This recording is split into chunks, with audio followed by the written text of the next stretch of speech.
Hello, my name is India, and today I'm here to do the fourth book in a series I'm completing, all inspired by and in conversation with Alain de Botton and John Armstrong's Art as Therapy. What intrigued me about this book is that Alain de Botton suggests that art can be viewed as a way to help alleviate normal human problems, as a therapy of sorts, and suggests 7 ways that art can function as therapy. If you want to know more about what I'm doing, I'll link you up to the introduction to this series above or below, and as I will link as well the other videos that I've done thus far. But this video is all about this concept of rebalancing. Ultimately, Alain de Botton states or claims that art can function as a way to balance us and bring us back to a kind of base level. So one example he gives is that someone who works in an office every day in a very strict and controlled environment might surround themselves in art that art that depicts frivolity or excess or freedom in different ways.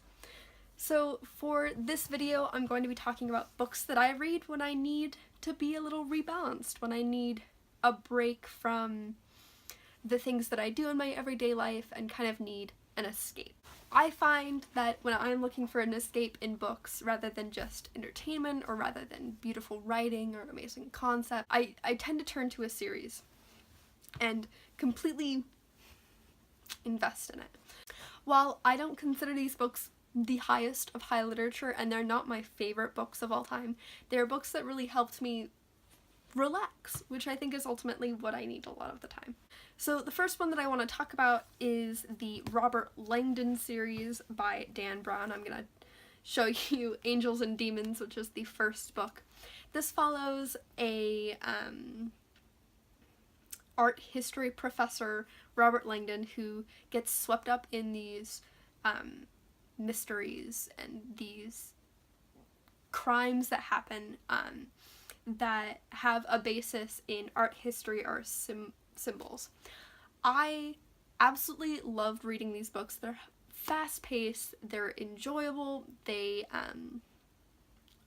are incredibly witty and deal with a subject that I really enjoy, art. And these books were something that I turned to whenever I needed a break, but also needed something incredibly entertaining. The next book that I want to talk about in the next series is the Starcrossed series by Josephine Angelini. This book is like Percy Jackson meets Twilight meets The Mortal Instruments a little bit. This follows a girl who lives in an island off of Maine, and this mysterious and attractive family move in, and this deals with Greek myth and kind of like paranormal romance matters.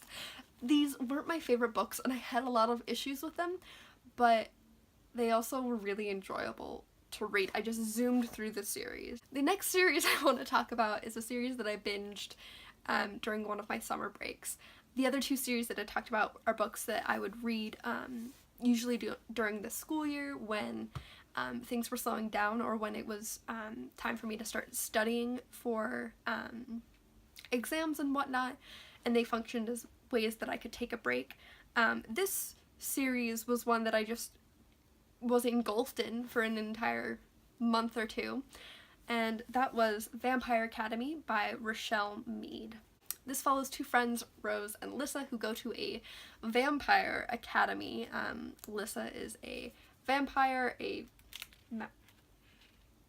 Moroi, a royal Moroi, and Rose is training to be a vampire protector, or damn fear. This book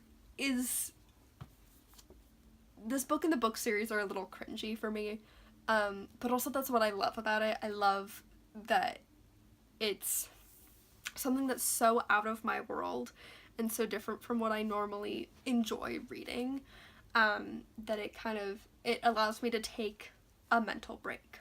The last series that I want to talk about is one that I really enjoyed reading, and I remember I started reading it while I was looking for colleges, so like my junior year of high school.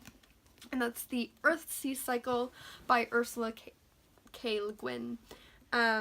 This is the first 3 books, but I also have the other 3 or 4 that I've read, and this is about wizards in this high fantasy realm of Earthsea. I don't tend to reach for fantasy that often. It's something that is a little bit more difficult for me because I don't like all of the books that I've mentioned now are series, or are part of series, but I don't like to commit myself to series. But this one I found really interesting in the way that it discussed morality and magic and what it means to be a leader and what it means to kind of step down from that leadership role. And I found it really interesting. Thank you for watching this video and maybe other videos I've made in this series, and I'll see you in another one.